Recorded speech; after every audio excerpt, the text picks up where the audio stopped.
Previous lecture में हमने endocrine system और एंडोक्राइन फिजियोलॉजी में जो फर्स्ट टॉपिक डिस्कस किया था वो था ग्लैंड्स और उसकी टाइप्स, ठीक है। और आज का जो हमारा under endocrine system under endocrine physiology next topic है वो है केमिकल मैसेंजर्स। तो सबसे पहले हम देखते हैं कि हमारे पास केमिकल मैसेंजर्स हैं क्या, ठीक है। तो केमिकल मैसेंजर्स बेसिकली क्या हैं कि केमिकल मैसेंजर्स क्या करते हैं, कोऑर्डिनेशन में जो है वो इम्पॉर्टेंट रोल प्ले करते हैं, ठीक है। ये क्या करते हैं, ये डिफरेंट एक्टिविटीज़ को कोऑर्डिनेट करने का काम करते हैं, कम्युनिकेट करने का काम करते हैं, ठीक है। तो होता क्या है कि इनमें जो हैं बहुत मुख्तलिफ़ किस्म के केमिकल मैसेंजर्स प्रेजेंट होते हैं जो क्या करते हैं, मुख्तलिफ़ किस्म की केमिकल एक्टिविटीज़ को कंट्रोल करने का काम करते हैं बेसिकली। तो आज के लेक्चर में हम इन केमिकल मैसेंजर्स को वन बाय वन डिस्कस करेंगे। तो फर्स्ट केमिकल मैसेंजर है हमारे पास, दैट इज़ द न्यूरोट्रांसमीटर्स। अब न्यूरोट्रांसमीटर्स जो है, जैसे कि उसके नेम से इंडिकेट हो रहा है कि ये क्या है, ये न्यूरॉन से रिलेटेड है, ठीक है।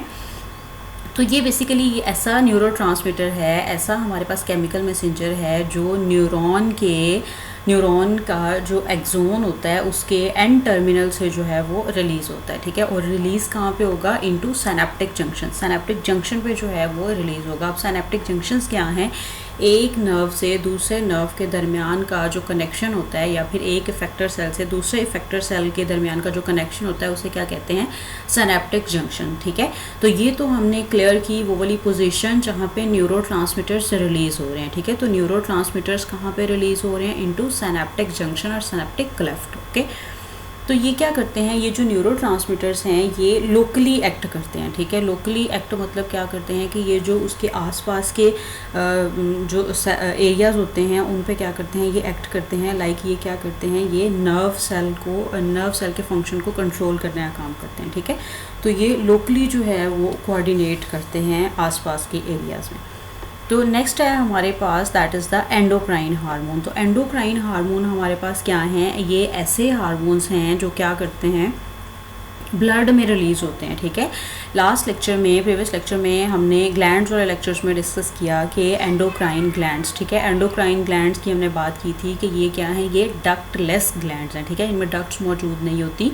तो उसकी वजह से क्या होता है कि इसकी जो सिक्रीशंस होती हैं वो क्या होती हैं, वो डायरेक्टली जो हैं वो पोर की जाती हैं इनटू ब्लड, ठीक है। तो ये क्या है, और इनमें जो हार्मोन्स होते हैं वो कौन से हार्मोन्स हैं, एंडोक्राइन हार्मोन्स, ठीक है। तो एंडोक्राइन हार्मोन्स बेसिकली क्या हैं, ये बॉडी के अंदर जो ब्लड मौजूद होता है उस ब्लड के अंदर क्या करते हैं, ये सर्कुलेट करते हैं, ठीक है।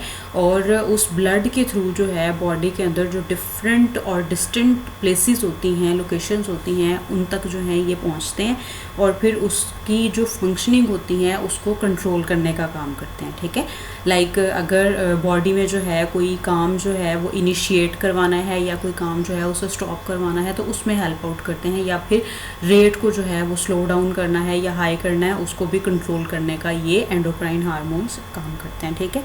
आफ्टर एंडोक्राइन हार्मोन्स नेक्स्ट है हमारे पास न्यूरो एंडोक्राइन हार्मोन्स। तो न्यूरो एंडोक्राइन हार्मोन्स बेसिकली ऐसे हार्मोन्स हैं जो न्यूरो एंडोक्राइन सेल से सक्रीट हुए होते हैं, ठीक है।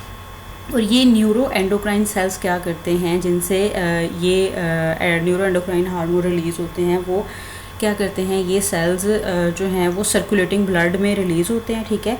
और वहाँ पे क्या होता है, उस ब्लड के थ्रू जो है ये हार्मोन्स जो हैं वो बॉडी के अंदर जो दूर दूर की एरियाज़ होती हैं, प्लेसेस होती हैं, डिस्टेंट प्लेसेस, वहाँ तक जो है ये ट्रैवल करते हैं और फिर क्या करते हैं, ये टारगेट सेल तक जो है पहुँचते हैं और फिर उसकी फंक्शनिंग को क्या करते हैं, कंट्रोल करते हैं।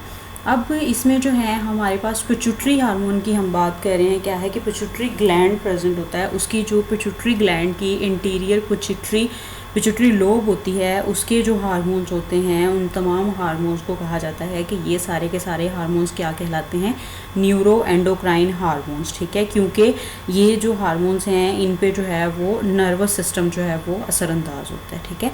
और इसके बाद नेक्स्ट है हमारे पास न्यूरो एंडोक्राइन पाथवे। अब इस पाथवे में क्या है कि इस पाथवे में जो है हमारे पास स्टिमुलस जो है वो सिग्नल लेके आता है कहाँ पे, ब्रेन पार्ट पे, ठीक है। कौन सा ब्रेन पार्ट, हाइपोथैलेमस पे, ठीक है। अब स्टिमुलस जो सिग्नल लेके आ रहा है हाइपोथैलेमस के पास, क्यों लेके आ रहा है, क्योंकि वो स्टिमुलस जो है वो सिग्नल की फॉर्म में मैसेज कन्वे कर रहा है हाइपोथैलेमस तक, ताकि वो जो है वो हार्मोन प्रोड्यूस करे, ठीक है। अब ये हाइपोथैलेमस से जो है फर्दर सिग्नल जो है वो ट्रैवल करता है एंडोक्राइन ग्लैंड तक, और फिर जो है उसे जो रिक्वायर्ड हार्मोन होता है उसकी कमांड दी जाती है कि ये हार्मोन जो है वो इसकी रिक्वायरमेंट है, ये हार्मोन प्रोड्यूस किया जाए, ठीक है। और इसमें क्या है कि हमने पहले भी बात की कि जितने भी इंटीरियर पिट्यूटरी लोब के जितने भी हार्मोन्स हैं उन्हें कलेक्टिवली क्या कहा जाता है, न्यूरो एंडोक्राइन हार्मोन, ठीक है।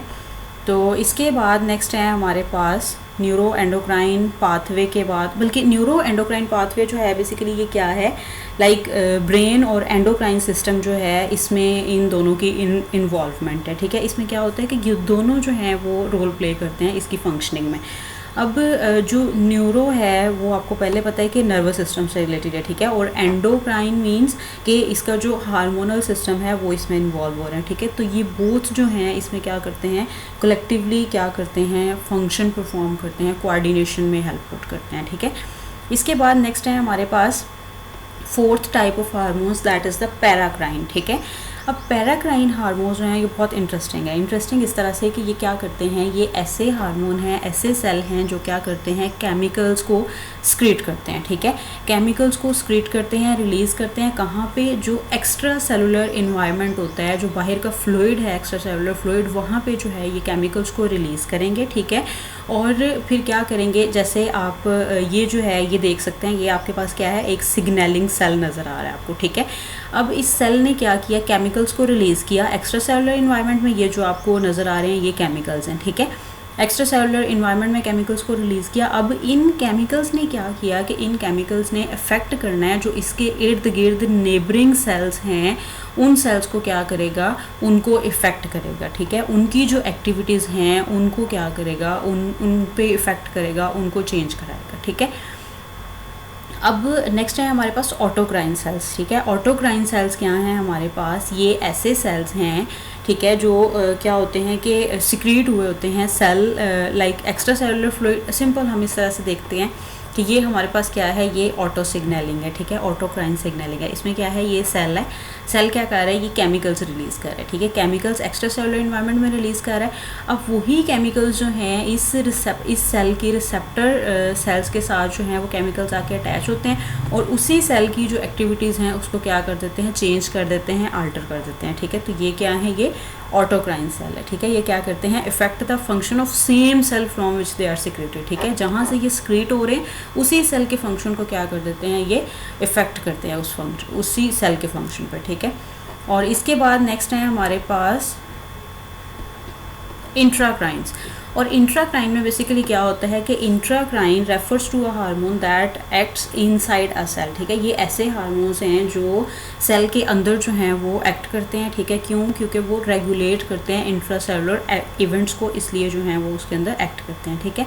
अब बेसिकली आप सिंपल वर्ड्स में ये भी कह सकते हैं कि ये सेल क्या करता है, ये स्टिमुलेट्स करता है, stimulates itself by cellular production of a factor that acts within the cell, ठीक है। अब आपके पास बेसिकली है क्या कि इंट्राक्राइन सेल जो हैं ये ऐसे सेल हैं जो क्या करते हैं, सेल के अंदर जो सेल क्या है वो केमिकल रिलीज़ करता है, और वो सेल के अंदर ही केमिकल जो हैं वो रहते हैं, ठीक है। और उसी के अंदर जो हैं वो रिसेप्टर्स मौजूद होते हैं, और वो केमिकल्स क्या करते हैं, उन रिसेप्टर्स के साथ बाइंड होते हैं और फिर जो है इसकी एक्टिविटीज़ को चेंज करते हैं, ठीक है। अब अगर देखा जाए तो डिफरेंस क्या है इंट्राक्राइन और ऑटोक्राइन में, ठीक है, ये देखने में सिमिलर लग रहे हैं। अब हमने ऑटोक्राइन सेल की बात की कि ऑटोक्राइन सेल में क्या होता है कि ये सेल क्या करता है, केमिकल्स रिलीज़ करता है, और केमिकल को कहाँ पे रिलीज़ कर रहा है, एक्स्ट्रा सेलुलर इन्वायरमेंट में, ठीक है। और वहाँ से फिर ये रिसेप्टर जो इस सेल की सेल मेम्ब्रेन के साथ अटैच हुए हैं, फिर ये जो केमिकल्स हैं इन रिसेप्टर्स के साथ अटैच होते हैं, फिर जाके उसकी जो है वो फंक्शनिंग को कंट्रोल करते हैं, एक्टिविटीज़ को अल्टर करते हैं, ठीक है। जबकि इंट्राक्राइन के केस में क्या है कि ये सेल्स क्या करते हैं, ये ऐसे सेल्स हैं जो केमिकल्स को रिलीज़ करते हैं विद इन द सेल, ठीक है। इंट्रा मीन्स विद इन, ठीक है। तो ये क्या करते हैं, ये केमिकल्स को सेल के अंदर ही रिलीज़ करते हैं और अंदर ही जो है वो रिसेप्टर सेल्स मौजूद होते हैं। उन रिसेप्टर्स के साथ जो है ये केमिकल्स अटैच होते हैं और फिर जो है इसकी सेल की फंक्शनिंग जो है वो चेंज होती है, ठीक है। तो ये बेसिक डिफरेंस था इनमें, इंट्राक्राइन और ऑटोक्राइन में, ठीक है। नेक्स्ट है हमारे पास साइटोकाइंस। बेसिकली साइटोकाइंस क्या हैं, ये जो हैं ये प्रोटीन नेचर के जो हैं ये मॉलिक्यूल्स होते हैं हमारे पास।